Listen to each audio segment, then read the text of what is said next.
네, 여러분 안녕하세요. 이삭의 샘 김이상 목사입니다. 오늘 말씀은 느헤미야 13장 4절부터의 말씀입니다.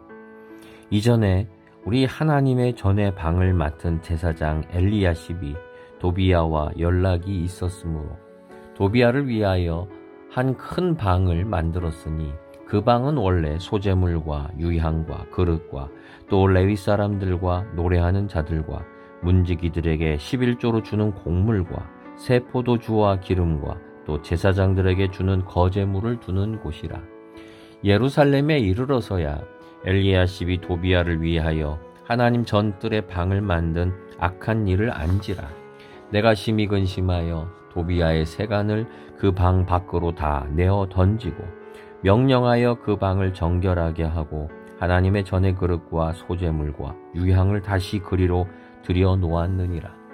내가 또 알아본즉 레위 사람들이 받을 몫을 주지 아니하였으므로 그 직무를 행하는 레위 사람들과 노래하는 자들이 각각 자기 밭으로 도망하였기로 내가 모든 민장들을 꾸짖어 이르기를 하나님의 전이 어찌하여 버림바 되었느냐 하고 곧 레위 사람을 불러 모아 다시 제자리에 세웠더니.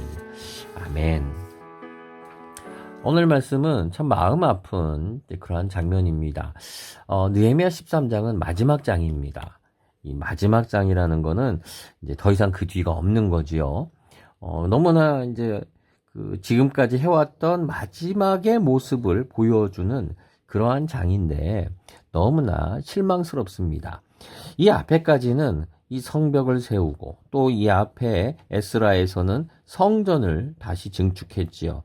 이제 이런 일들을 통해서 이스라엘이 이제 완전히 회복되나 보다 그러면서 얼마나 기뻤습니까? 기뻐하며 잔치하고 노래하고 찬양하고 그렇게 예배했습니다. 그랬는데 이제 시간이 좀 흘렀어요. 좀 시간이 흘렀어요. 이제 느헤미야가 이제 다시 이제 본국에 갔다 오는 그런 시간에 이런 틈이 있습니다. 이게 몇 년이나 흘렀는지는 모르겠어요. 근데 좀 흐른 것 같아요. 갔다 와 봤더니 엉망진창이 되어 있는 거를 보게 되는 거예요. 와봤더니 제사장 엘리야십이 도비야와 연락하는 사이에요. 도비야는 이 성벽을 증축할 때 계속 이거를 방해했던 원수요 또 적이에요. 이스라엘의 원수요 또 하나님의 적인데 이런 사람하고 이 제사장이 가까이 지낸 거예요. 친구 사이인 거예요.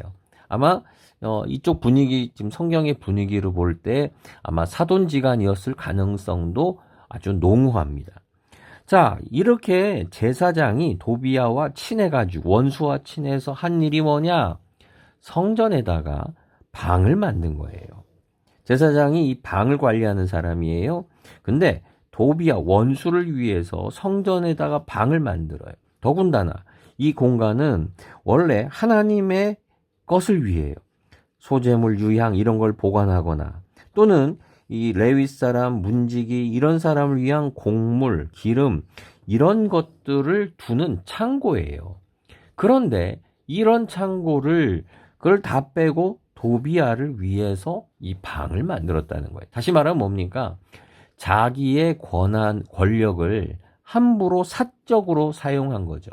더군다나 하나님의 이 제사를 위해서 준비했던 성전의 공간을 이렇게 사적으로 마구 사용하는 그러한 모습을 보게 된 겁니다. 이 모습이 얼마나 문제입니까? 자, 이런 모습을 보자 이 예루살렘에 이제 돌아와 보니 그렇게 했네. 이걸 보고 이 악한 일을 알게 되자 이제 느헤미야가 한 일이 뭐냐? 다 다시 뒤집는 겁니다. 도비야의 세간들, 거기에 있던 책상 뭐 이런 걸 다 내어 던지고 이 방을 정결하게 해라. 그리고 다시 이 나갔던 그릇, 소재물, 유향 이런 것들을 다시 제자리로 들여 놓았다라고 얘기를 해요. 그뿐이 아니에요. 지금 또 뭐가 있었느냐 하면은 레위 사람들이 다 어디가 있느냐 하면은 지금 다 자기 밭으로 도망했다라고 하는 거예요. 느헤미야가 없는 사이에 또 에스라도 있었을 텐데 에스라도 지금 어디 있는지 몰라요. 지금 지도자들이 없는 사이에 또는 그 영향력이 약해진 사이에 이 사람들이 이스라엘 사람들이 얼마나 나빴는지 레위 사람들이 예배를 돕고 섬기던 사람들이 사례비를 받지 못한 거예요. 사례비를 받지 못하자 먹고 살기 위해서 다 흩어집니다. 이 사람들이 흩어지니까 어떻게 됩니까? 성전이 이 속에서부터 회파되겠죠. 엉망진창이 되는 거예요. 예배 인도할 사람도 없고 치울 사람도 없고 다 그러면서 이게 어디서 오겠습니까? 이런 게 관심이 없는 거죠. 성전에 대한 영적인 관심, 헌신 이런 게 다 사라져버린 그러한 모습을 말해주는 거예요. 그러면서 등장한 게 바로 헌금을 안 드리는 거죠. 헌금을 안 드리는 거죠. 지금 그렇게 이스라엘이 회복되기를 바랬는데 그 잠깐 사이에 원수를 위해서 성전의 중요한 기능을 다 몰아내고 사적으로 원수를 위한 방을 만들고 또 거기다가 헌신과 헌금과 이런 것들이 다 사라지고 봉사 섬기던 사람들이 다 흩어져 버려 자기네 집으로 도망해버리는 이러한 상황들이 벌어졌어요. 그냥 망하려니까 막 이러는 것 같아요. 이스라엘이 그렇게 어려움을 겪고 돌아왔는데 페르시아에서 지금 돌아온 건데 그러나 지금 이스라엘은 근본적으로 여전히 문제가 너무나 많이 있는 것을 보게 됩니다. 우리의 모습도 이러지 않을까요? 지금 마지막 13장입니다.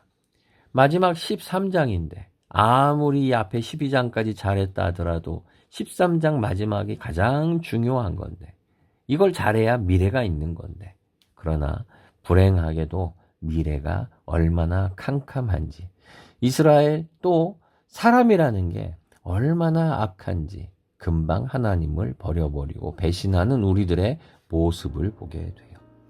저는 여기에서 오늘 성경 말씀 바로 이 부분을 다시 보고 싶어요. 느헤미야가 이 엉터리가 된 모습들을 보면서 다 쫓겨나 있던 하나님의 것들을 다시 가져와요. 그러면서 다시 그리로 들여놓았느니라. 다시 제자리로 갖다 놓았느니라 라고 얘기를 해요. 저는 오늘 우리의 마음이 다시 제자리로 와야 되는 줄 믿습니다. 여러분 혹시 마음이 여기저기 지금 붕붕 떠다니고 있습니까? 잊지 말아야 되는 곳을 지금 다니고 있습니까? 다시 우리 제자리로, 믿음의 자리로 다시 돌아오게 되기를 사랑의 자리로 그리고 관계의 자리로 그리고 교회의 자리로 섬김의 자리로 영적인 자리로 돌아오게 되기를 소망합니다. 기도하겠습니다. 주님, 느헤미야 13장 마지막 장인데 이 앞에까지 했던 모든 것들이 소용없는 것처럼 다시 망가지고 부패하고 상하는 모습을 보게 됩니다. 그러나 주님, 다시 제자리로 갖다 놓으려는 느헤미야 같은 믿음을 봅니다. 주님, 우리에게 느헤미야 같은 그러한 사람을 주시고 믿음을 주옵소서. 다시 제자리로, 우리의 마음이 제자리로, 우리의 영성이 제자리로 오기를 소망합니다. 예수님의 이름으로 기도드립니다. 아멘.